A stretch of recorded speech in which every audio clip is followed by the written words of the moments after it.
Welcome to the Spiritist Companion podcast, your bilingual podcast about Spiritism. How good it is to be here. My name is Yuri Castro, and I'll be your companion on this journey where we will study, reflect, and put Spiritist teachings into practice. If you enjoy what you hear, don't forget to subscribe and don't miss the weekly episodes released every Monday.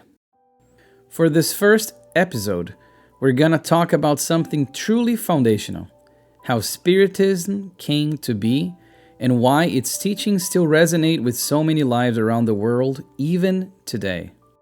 First, let's go back on a journey, my friends. A journey in time and space, that is, unless you're listening to this in France. But let's picture together 19th century France, a time of change, discovery, and curiosity. In the middle of that century, around the 1850s, an unusual phenomenon began capturing the attention of people from all walks of life. Tables were turning. Literally. In salons and homes across Europe, people were gathering to witness what they believed were mysterious forces causing furniture to move, tap out messages, and answer questions asked by those present. Can we imagine what it must have been like for those people back then? Certainly something out of the ordinary, something out of this world, pun intended. And for some who witnessed these phenomena, they were mere entertainment. But for others, however, that was a sign of something more. Amid this wave of public interest stood a man named Hippolyte Léon Denisard Rivail, a respected educator and scholar, somebody who was well-versed in science, philosophy, and pedagogy. But he was not quick to believe. No. In fact, he was a skeptic at first and attempted to demystify what seemed like some elaborate magic trick. But he was also a deep thinker, a truth seeker. So with methodical care, he began studying these spiritual phenomena, not through superstition, but with the eye of a scientist. This man observed, he questioned, he tested, and through communications with spirits, which were consistent, intelligent messages received from many mediums in different places, Hippolyte began compiling what would become one of the most significant spiritual works of the modern era. One that we, in Spiritism, gladly study today and still find it an unending source of knowledge and inspiration.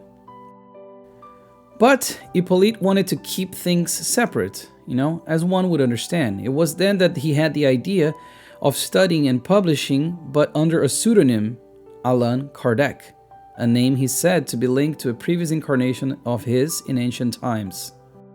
Then, in 1857 precisely, under the name Allan Kardec, he managed to publish what many consider the foundation of the Spiritist movement, the Spirit's book, Le Livre des Esprits in its original name, a collection of over 1,000 questions and answers given by spirits about the nature of life, death, morality, the afterlife, reincarnation, progress of the soul, and so many other things that are still so relevant today. Of note, my friends, Kardec only accepted the teachings confirmed by multiple spirits through different mediums in different places, without the mediums knowing each other. In many cases, he only accepted answers from spirits if 3 or more independent mediums expressed the same idea. Overall, he received and compared spirit communications from many countries in Europe and some even from outside the old continent. He methodically sifted through thousands and thousands of communications. Not a task for the faint of heart, my dear friends. Can you imagine having to go through piles and piles of documents, trying to find common threads and common answers? Kardec began to notice that whenever the same spirit communicated, the handwriting or style remained consistent even when delivered through the different mediums in separate cities. He also observed that the content of the replies often surpassed the medium's own knowledge and intellectual capacity. Lastly, and perhaps just as impressive, Kardec witnessed communications being written through mediums in languages they didn't even know. With all that effort in compiling and sorting and all of that, Kardec is regarded as the codifier of Spiritism. So with that publication in 1857 of the Spirit's book, Spiritism was formally born, not as a religion in the traditional sense with rituals and contradictory dogmas, but as a philosophical and moral doctrine above all, grounded in reason and spiritual reality.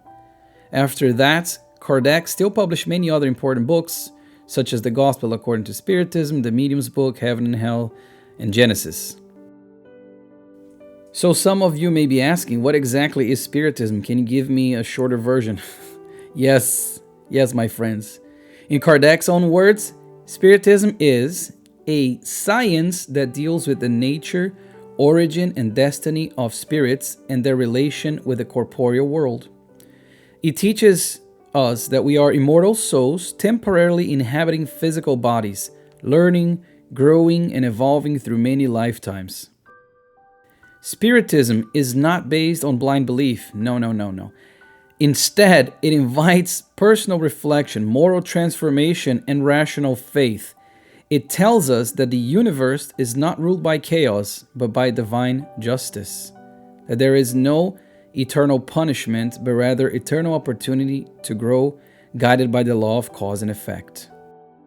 Now, here's a list of the main concepts behind Spiritism: the existence of God, the immortality of the soul, the plurality of existences, aka reincarnation, moral progress through free will, the communicability with spirits, the law of cause and effect, the multiplicity of inhabited worlds, Jesus as our moral guide, and charity as the core virtue. Well, I guess not such short of a list, but still a very important list with ideas that we will certainly be exploring more in future episodes of the Spiritist Companion podcast. Now, you may be saying, Yuri, thank you for those explanations and background into Spiritism. But how does this all matter to me today, in the 21st century, with life so busy and the world so uncertain? Who among us has never stopped to wonder if all of this even matters? Everything can sometimes seem upside down in the world around us. How do we navigate such uncertainty? Well, my friends, excellent questions, and I agree. It may seem that we are at times regressing and not progressing. All we have to do is turn on the news to have that imprinted in our brains. Nonetheless, when we consider all the applicable knowledge Spiritism brings, we feel a certain way. We feel as if we either have heard or maybe learned some of these concepts before, or if we haven't, some of them resonate with questions of which we previously had no answer. It's almost like everything makes sense, or at least part of it makes sense. And that's important because Spiritism respects individuality. And from a fundamental standpoint, Spiritism speaks to the deepest questions of human life, like why am I here? Why do we suffer? What happens after death? And it gives answers that soothe the heart and awaken the soul, my friends. It teaches us that no suffering is in vain. Every challenge, every hardship is a lesson, not a punishment, but a path towards spiritual growth. It reminds us that we are never alone. The spiritual world surrounds us, guides us, and walks beside us like loving friends and family members who cheer us on. It calls for moral responsibility, to forgive, to love, to serve, to improve ourselves. Not out of fear, though, as it was in days of the past, but out of an understanding that every thought and action can create echoes in our evolutionary journey. Even in our day-to-day lives, Spiritism offers guidance. In times of grief, it brings comfort, showing us that death is a return, not an end. In moments of doubt, it reminds us of our purpose, that we are here to learn, to love, to lift each other. In relationships, it invites patience and compassion, reminding us that we may have walked together before and we will walk together again. So today, my friends, as you move through your day, in traffic and silence, at work, or at home, wherever you're listening to this right now, I want you to remember this. Each one of you is a soul on a journey, loved and guided, capable of shining brighter with each choice that you make. And that, my dear friends, is the heart of Spiritism, a movement of hope, of reason, and of love.